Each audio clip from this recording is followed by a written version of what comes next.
Hello and welcome to Before You Buy. This week's kit is from Revell and it is a 56 Ford F100 dolled up in the Ed Roth livery, which represents one of Ed's very first custom projects where he did some custom painting and pinstriping to represent his business, kind of as a rolling advertisement for his business. Otherwise, this is essentially a stock truck kit.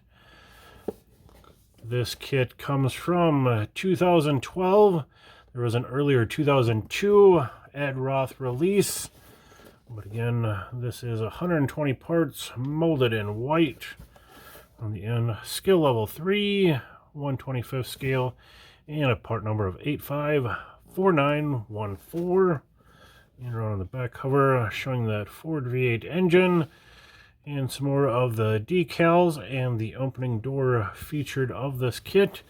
This kit tooling does derive from the 1956 tooling. That tooling kind of breaks apart into two versions, kind of a stock kit and then a custom or hot rod variant. But this week is going to be to take a look at this one. So let's get inside. We do have instructions here on the top, specifically for the Roth 56 Ford. One big bag of opaque parts. We've got 4 tires, bag of glass, bag of chrome. That is one big differentiating part between the two different versions, is between the stock chrome and the custom chrome. And then of course we got our decal package with all of those Ed Roth style decals. Let me get things opened up and we'll take a closer look. And we'll start off with a quick flip through the instructions, photos at the end of all the parts and instructions. Standard Revell, we've got a paint guide, we've got a full parts list, giving a description with the part number. 2 pages of that for the 120 parts. Here is the engine. We got stock or custom wheel sets, stock or custom front axle. Then we're starting to fill out the chassis. We have stock and custom seats. Assembling the cab. The interior, we got a firewall. Doors, stock and custom inner door panels. And finish her off with our decal set. Make sure you're following your notes, telling you to set the decals on the fenders before the hood decals for proper fit, and using decal setting solutions, solvents. Let's get to the parts. Start off with the cab. Again, this tooling is from 1956 and fairly modern for the day. One of the first kind of multi-piece bodies, and even features opening doors. Pretty cool feature set considering the age of the tooling. Moving along. We got some wheel backs, and our hood has a space for the emblem. Emblem already molded in the hood. We got some rear fenders there. Here are our door panels, custom smooth on one side, pleated for the stock on the other. This would be the riser for the seat. We got some hood hinges there. And here are our doors. Again, pre-opened up for you. Has the Ford custom cab emblem molded there. Take a look at the inside. It does have your door jambs ready for you. Our seat options, kind of a standard vinyl or a pleated variant. The inner bed does have wood grain texture, very prominent.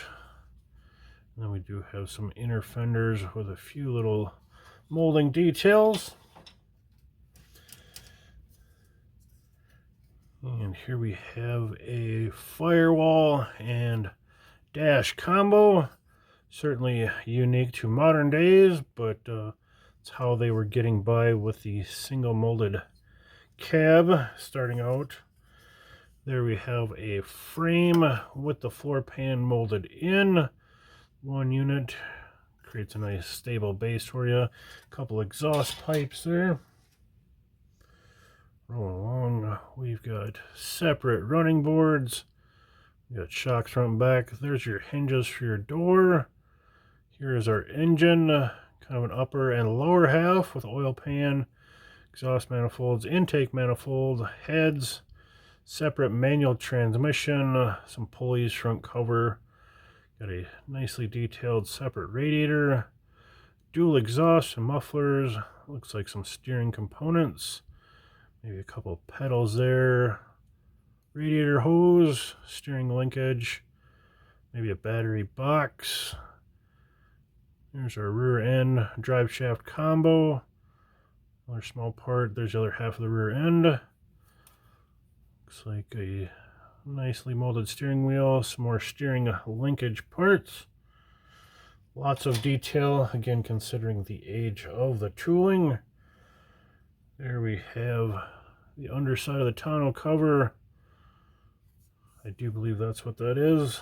There we've got a set of stock steel wheels molded appropriately for the front and rear. We've got a couple pairs of leaf springs. Looks like some wheel attachment parts. There's your stock or custom axle, depending on ride height. Two-piece gas tank.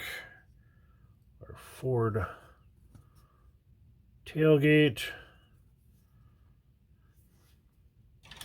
That does it for the opaque parts. We do have some clear parts. Leave them in the bag. We just have a front rear glass. We got 2 vent windows and a pair of headlights. And now to the chrome parts. We do get some nice Ford caps for those steel wheels. License plate. Looks like a carburetor. We got a mirror there. There is our Ford V8 grille, front and rear bumpers, another carburetor I believe. There's our tail lights for the Ford. We've got a chrome starter, chrome rear view mirror, maybe a chrome generator there, air cleaner. Looks like we have Thunderbird valve covers, chrome fan, large shifter. There's our Ford F100 badging for the hood. And last but not least, we do have the appropriate wheel covers for the Ed Roth variant. Very nice wheel covers. And go with those wheel covers, again, the 4 tires. They're kind of a stock series tire. They are molded solid, very stiff, hard. They do have a little bit of discoloration, but it just cleans up real easily. And last but not least, the thing that makes it the Ed Roth, and that is the decal package. Great looking decal package. Looks very representative of his truck. Pinstriping by Roth, Ford. Again, all the flame work. There's the airbrushing for the tonneau cover. We got the license plate. Again, it can be a very challenging decal set, but it's a very proper representation of the pickup, including all of the grille decals. So that will wrap it up for this one. Photos at the end, and thanks for watching.